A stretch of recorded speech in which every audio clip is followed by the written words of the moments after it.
오랜 시간 이재명 대통령을 올감했던 조폭 유착 의혹이 결국 거짓이었음이 만천하에 드러났습니다. 아마 이 방송 기억하시는 분들 많으실 겁니다. 이재명 대통령이 과거 자신이 조직폭력배와 연루됐다는 설을 최초로 만든 방송 탓에 살인 조폭으로까지 몰렸다며 미안하다는 진솔한 한마디를 듣고 싶다는 입장을 밝혔죠.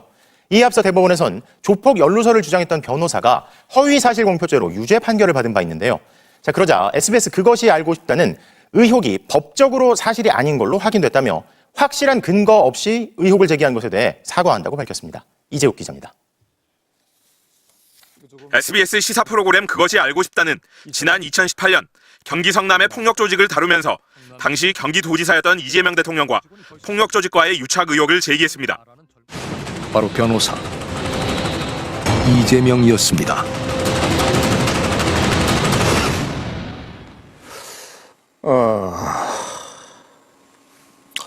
이거 조금 당혹스럽습니다.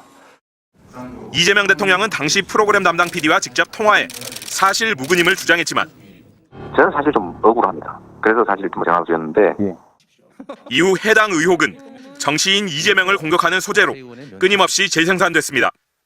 사업 특혜를 지원해주는 조건으로 불법 사이트 자금을 이재명 지사에게 수십 차례에 걸쳐 20억 가까이 지원하였고, 하지만 최근 해당 의혹을 유포한 장영하 전 국민의힘 당협위원장의 허위사실 유포 혐의가 유죄로 확정되자 이재명 대통령이 자신의 SNS에 그것이 알고 싶다 측으로부터 미안하다는 진솔한 한마디를 듣고 싶다고 적었습니다.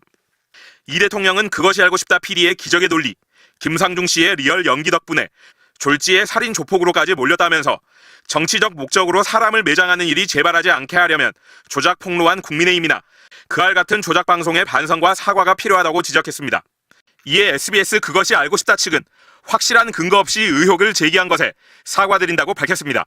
또 이 대통령은 자신을 향해 제기된 해외 비자금 조성과 중국 피신설에 대해서도 이미 지금 한 160조 정도를 뺐다라는 게 지금 가브리엘 촉에 통해서 들어왔고, 응? 싱가포르 갔을 때. 싱가포르 갈 때 그 160조가 넘어가는 금액을 한심하고 악질적인 마타도 엄중하게 단죄해야 될 일이라고 일갈했습니다.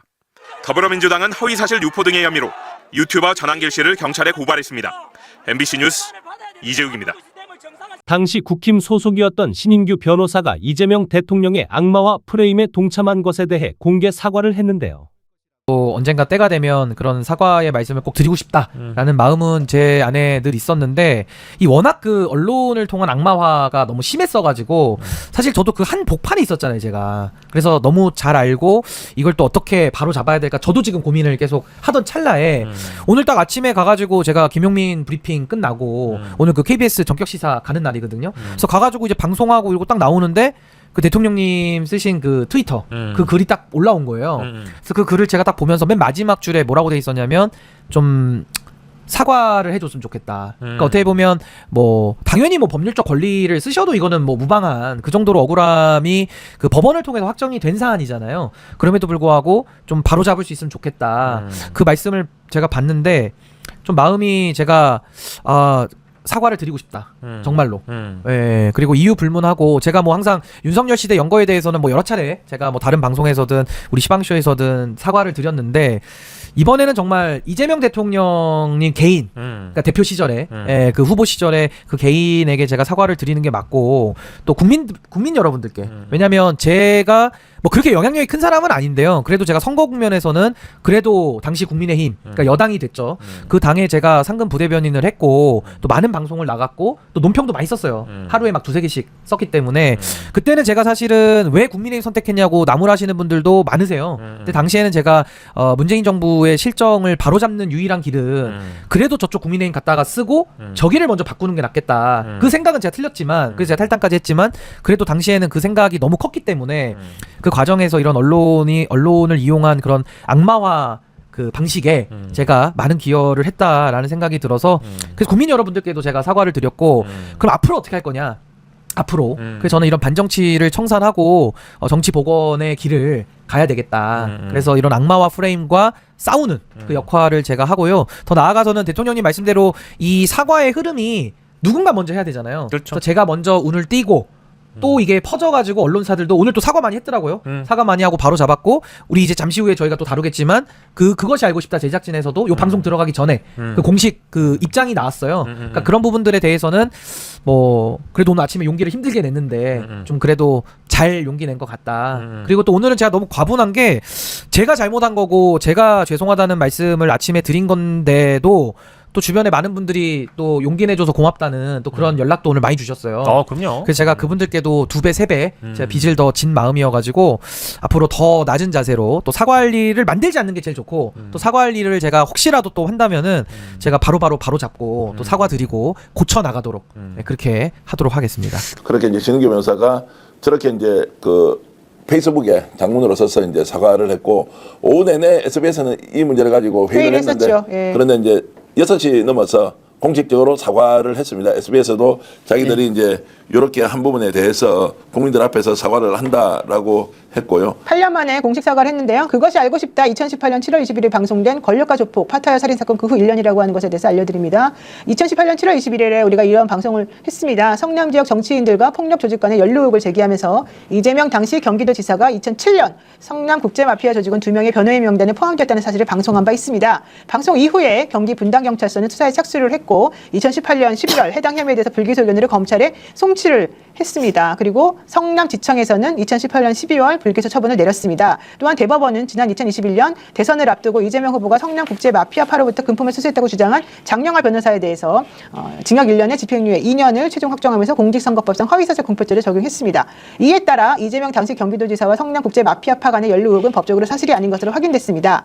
그것이 알고 싶다는 이재명 당시 경기도지사가 변호인 명단에 포함되어 있다는 사실 등을 이유로 확실한 근거 없이 의혹을 제기한 것에 대해서 사과드립니다. 그것이 알고 싶다 프로그램은 SBS가 2024년에 제정에 시행 중인 SBS 저널리즘 준칙을 준수하며 정확하고 객관적인 방송을 만들어 나가겠습니다. 라고 사과문을 올렸습니다. 근데 이때 사실은 대통령이 더 화가 난 거는 요 그알 프로그램 하기 바로 직전에 동상이몽 SBS 동상이몽에 이재명 대통령 편이 올라갔었다는 거예요. 그리고 난 다음에 그거를 비웃기려도 하듯이 이 그 아래서 이거를 올리면서 변호인 명단에 올렸다는 거 하나만으로 이 국제 마피아파 사람하고 연결됐다는 식으로 사실 약간 이제 몰아가는 그런 부분들이 있었습니다. 그 제가 이제 방송 중에 이런 말씀 한번 드린 적이 있는데 저게 이제 대선에 어느 정도 영향을 미쳤느냐 미치지 않았느냐 있지도 않는 걸 돈 다발 사진을 김용판 당시 국민의힘 의원이 가지고 했고 뭐 여러 이제 유력 정치인들이 이걸 가지고 난도질을 했지 않습니까? KBS에서 2024년 3월 9일 대선 열흘 전에 김혜경 여사가 썼던 이제 법카가 연일 대서특별 9시 뉴스에 나왔죠. 제가 한 번 더 강조하자면 그때 문재인 대통령이 임명했던 김의철 사장이 KBS 사장이었어요. 윤석열 검찰 정권이 어떻게 했는지 정권이 아니죠. 윤석열 검찰 그 범죄 세력들이 어떻게 했는지를 뻔히 알면서 그 법카가를 정말로 KBS가 단독 보도를 매일 하면서 모든 언론이 그걸 이제 써제꼈지 않습니까?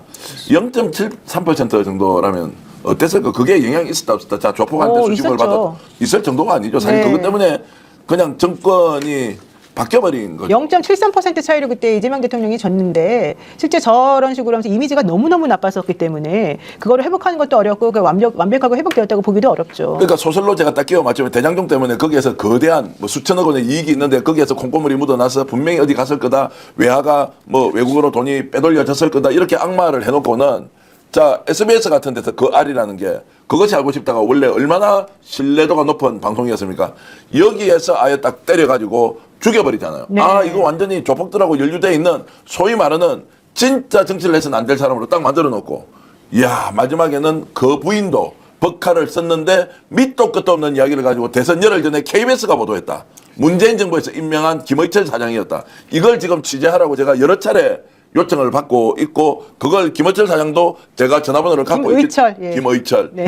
사장한테도 이제 이런 것들을 물어봐야 한다. 왜 그 시점에 KBS는 대선을 열흘 앞두고 김혜경 여사의 보도를 단독이라는 이름으로 매일 그렇게 쏟아내고 전국 언론이 법카 사건을 다 썼을 때 이거는 대선의 결과를 조작하기 위해서 아예 언론이 앞장서서 했던 것이다. 그러면 오늘 SBS가 사과하는 것으로 충분하나? 아, 왜 이게 그러면 대법원 확정 판결이 언제 나왔는데 이재명 대통령이 이야기를 하니까 사과는 이따위는 언론이냐고요. 그래서 사실은 추후정정보도청구권이라고 하는 그게 언론중재법에 나와 있는데 실제 처음에 막 사건이 터졌을 때는 그 사람을 악마화시키고 죽이려고 하는데 그게 사실 무근으로 밝혀져도 아무런 책임을 안 지니까 거기에 대해서는 얼마든지 피해자가 추후에 다시 정정하는 보도를 내달라고 하는 요구를 할 수 있다는 권리가 써 있습니다. 하지만 그걸 제대로 아는 데도 없고 실제 그게 있다고 하더라도 언론사에서 알아서 그런 것들을 자기네들이 적용해가지고 해결하지도 않습니다. 그래서 이것이 사실은 이제 계속해서 앞으로 언론개혁과 관련해서는 꼭 필요한 부분이 아닐까. 그래서 이런 정도 사안이면 징벌적 손해배상 누가 이제 손해봤습니까? 이제 이재명 대통령을 찍었던 우리 같은 사람이 다 손해본 거 아니에요? 이건 어떻게 갚아요?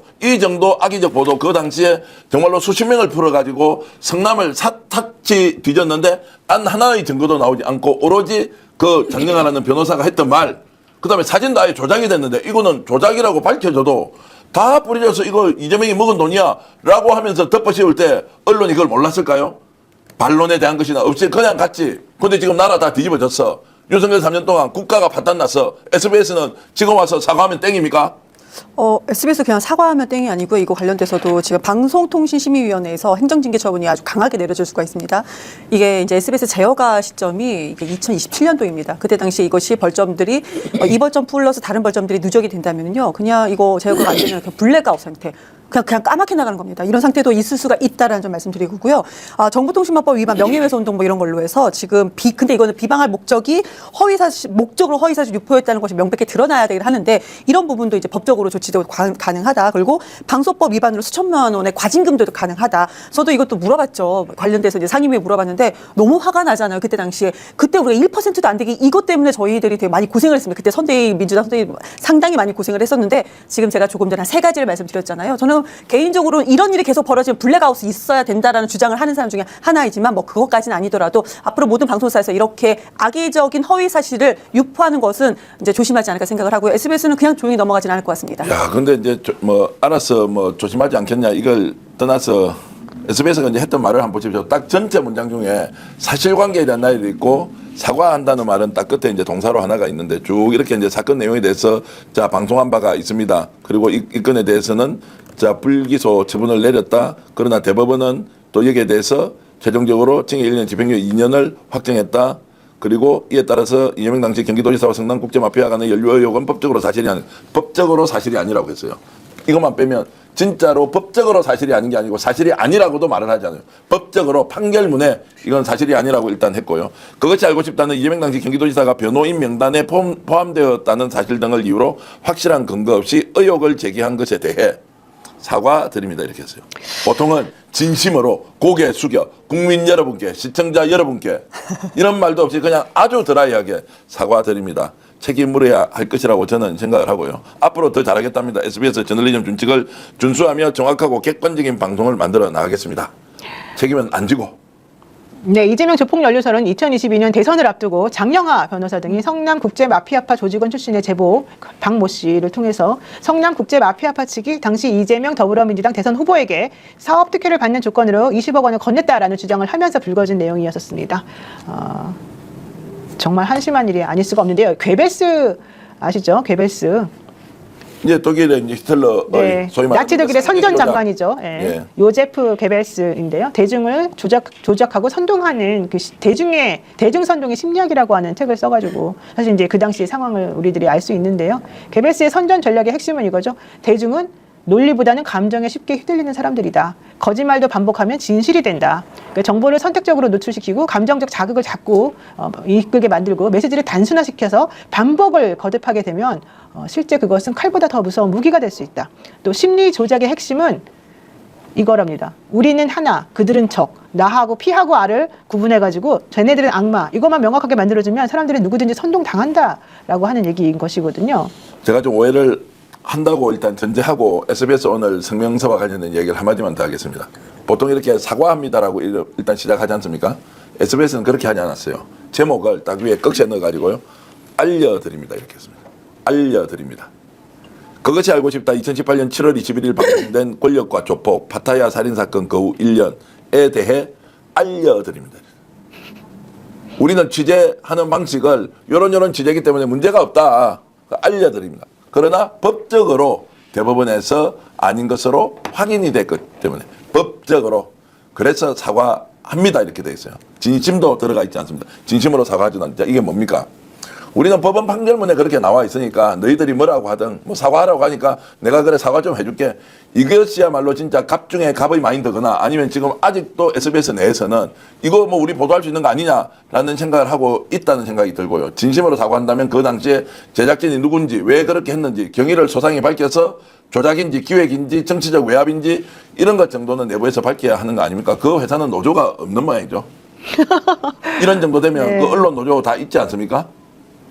전한길 씨가 또다시 얼토당토한 이야기로 이재명 대통령에 대한 가짜 뉴스를 생산하고 있으니 기가 막힐 노릇이네요. 또 전한길 씨가 자신의 뭐 전한길 뉴스인가 뭐 그 채널에서 전직 국정원 직원인가요? 네, 최수영이라고 하는 사람을 불러가지고 이재명 대통령에 대한 말도 안 되는 근거 없는 중상모략을 한 것에 대해서 정말 어이가 없다 이런 얘기까지 했는데요. 한번 요 싱크 한번 보도록 하겠습니다. 이재명이 뭐 싱가포르에 얼마 전에 방문하러 갔는 게 아마도 뭐 비자금을 뭐 옮기고 이런 하고 왔는 거 아닌가라고 의혹을 제기했는데 그 근거는 뭐냐? 가브리엘 천사의 이야기라고 했습니다. 꿈에서 들은 이야기다 했습니다. 한 번 말씀드립니다. 어제 최수영 공작가는 가브리엘 천사 꿈에서 들은 이야기를 했다 해서 저도 좀 황당하다 하면서도 저는 그리고 따라서 입장을 분명히 밝혔죠. 최수영 공작관의 입장은 전한길 뉴스의 입장과는 다르다. 개인 입장이다라고 저는 분명히 밝혔다는 말씀을 드립니다. 그러니까 전한길 씨는 자신의 채널에 저 최수용이라고 하는 사람을 불러가지고 이재명 대통령에 대한 이야기를 나눴는데 최수용이라고 하는 사람이 가브리엘 천사가 자기 꿈에 나타나서 영어로 알려줬다. 근데 그 내용이 도대체 무엇이었느냐? 이재명 대통령이 160조 원을 해외로 빼돌리고 중국의 군사기밀을 넘기면서 도망가려고 했었다. 뭐 이런 내용을 이제 막 얘기를 한 거예요. 근데 저 방송을 하는 과정 중에서 전한길 씨가 이건 내 입장하고는 관계없습니다. 뭐 이런 얘기를 몇 번 하기는 했습니다. 하지만 그러면서도 그 사람이 말하는 걸 제지하거나 이러지는 않았었는데요. 이것에 대해서 대통령과 이 민주당에서 어이가 없고 기가 막히다. 이런 가짜뉴스는 정말 엄중 단죄해야 된다. 이런 얘기를 하니까 전한길 씨가 아니 어디 국민을 대상으로 협박하고 수사기관에 수사하라 말라 하는 것이냐. 국회의원이면 국회의원답게 일을 하고 대통령이면 대통령답게 일을 해라. 최수영 선생이 개인적으로 수집한 정보를 바탕으로 방송에서 개인 의견을 밝힌 것이고 나는 분명히 나랑 상관없다고 말을 했는데 이런 얘기를 하는 것에 대해서까지 어쩌고저쩌고 하면 진실을 말하는 입을 막으려는 정치적 보복이 아니겠느냐. 김어준 뉴스에서 대통령 공소 취소에 대해서 거래설 얘기를 한 거는 왜 가만히 놔두고 나만 가지고 이러느냐 이런 얘기를 했습니다. 정기현 대표님 어떻게 보십니까? 한 대 때려버릴까요? 개인 수집 정보라고요? 꿈에서 나타난 이야기를 가지고 바깥에 나와서 지가 언론사 등록 안 했어요? 저 전한길 TV 예전에 국힘 행사할 때 프레스 이렇게 목걸이 걸고 가서 지가 하지 않았나요? 그 언론이라면 대한민국 언론 다 망했는데 지가 언론사 차려가지고 이제 내가 진짜 조선일보 다 필요 없다. 전한길 TV가 대한민국 언론을 하겠다라고 취재기자도 모집하겠다. 이따위 소리 한 자 아니에요? 네. 그러면 꿈에서 본 이야기를 망상적으로 발언하는 걸 자기 채널에 했는데 이게 또 탄압으로 몰고 갑니까? 그리고 최수영이라는 사람이 어떤 사람인지 모르고 그러면 제가 불렀어요. 최수영은 어떤 사람이에요? 아니 그 제정신 아닌 사람이죠. 그런 사람 거부 집회 가보면 간혹 만나잖아요. 밑도 끝도 없이 이야기를 하는데 소설이라고 하기에도 어려운 정도의 정말로 망상적인 수준의 발언을 한 사람들 많이 있지 않습니까? 그 사람을 데리고 와서 그래 얘기를 지켜놓고 알고 보니까 이 사람은 그래서 어떻게 해야 되겠습니까? 전한길은 이게 이제 정권 탄압으로 가는 겁니까? 아니면 정권이라도 빨리 나서서 수사기관이라도 전격적으로 압수수색을 해서 이자를 단죄를 하는 게 맞죠. 네. 그래서 제가 이런 말씀 한번 드려보겠습니다. 전한길 씨 본인을 옹호하는 사람을 좀 방송에 나와서 방송을 좀 하게 해보라고. 이렇게 발언하는 것이 표현의 자유라고 하면 주장을 해보라고. 저 발언 이제 변명하는 거지 않습니까? 그거 보십시오. 자기도 좀 개면쩍다는 건 느낌이 없습니까? 이게 뭐 지도 아닌 것 같은. 그러면 공개적으로 사과부터 하고 이런 일 절대 안 만들겠습니다. 뭐 이렇게 하지도 않고 오히려 이제 역공을 펼치는 저질 정말로 한 대 때려주고 싶다 이 말씀을 드립니다. 네. 이렇게 대통령의 신뢰 자산이 중요한데 이 대통령의 신뢰 자산을 역으로 거꾸로 까먹으려고 하는 세력들이 있습니다. 이재명 대통령이 중국으로 피신 뭐 하려고 한다는 피신설이라든가 비자금을 뭐 조성했다든가 그것도 어마어마한 비자금이에요. 이런 황당한 가짜 뉴스에 대해서는 당에서 가장 엄중한 법적 조치를 취하라고 제가 비공개 회의 때 이미 특별 지시를 했습니다. 그래서 당에서 즉각 조치를 취해 주시기 바라고 그리고 이런 부분은 정보통신망법 가짜 조작 정보 근절을 위한 정보통신망법도 이미 통과된 만큼 가장 엄중한 조치를 사법당국에서 취해 줄 것을 요청드립니다. 민주주의 근간을 파괴하는 이런 악질적인 가짜뉴스 세력들의 엄벌을 원하신다면 좋아요와 댓글로 함께해 주세요. 진실은 반드시 승리합니다.